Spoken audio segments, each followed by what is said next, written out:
بسم اللہ الرحمن الرحیم۔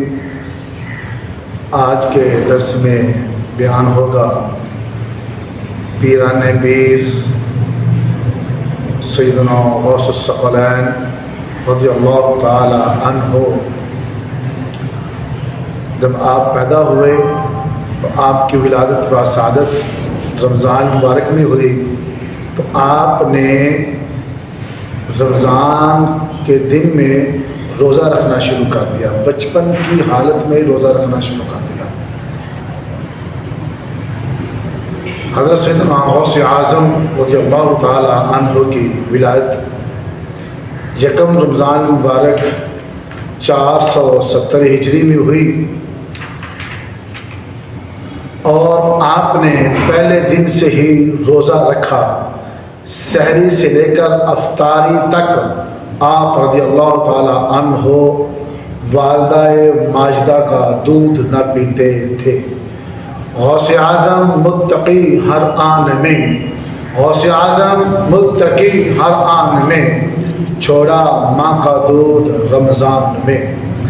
سیدنا غوث الثقلین رضی اللہ تعالی عنہ کی والدہ ماجدہ رضی اللہ تعالی عنہ فرماتی ہیں کہ جب میرا فرزند پیدا ہو، عبد القادر جیلانی پیدا ہوا، تو رمضان میں دن بھر دودھ نہ پیتا تھا۔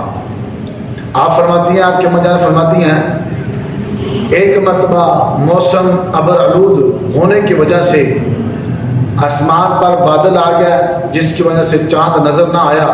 موسم ابر آلود ہونے کی وجہ سے لوگوں کو رمضان شریف کا چاند دیکھنا مشکل ہو گیا، چاند دکھائی نہ دیا۔ اس لیے لوگوں نے میرے پاس آ کر پوچھا کہ سیدنا عبد القادر جیلانی نے دودھ پیا ہے کہ نہیں؟ تو میں نے انہیں بتایا کہ انہوں نے دودھ نہیں پیا۔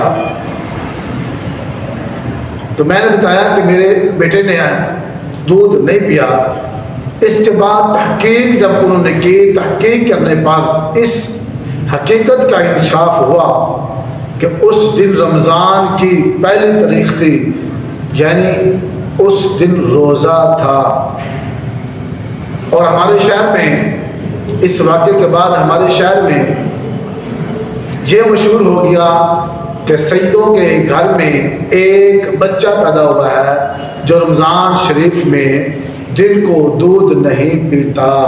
اس لیے عاشقوں کے امام احمد رضا خان فاضل بریلوی رحمۃ اللہ تعالی علیہ فرماتے ہیں، غوث اعظم متقی ہر آن میں، دودھ چھوڑا ماں کا بھی رمضان میں۔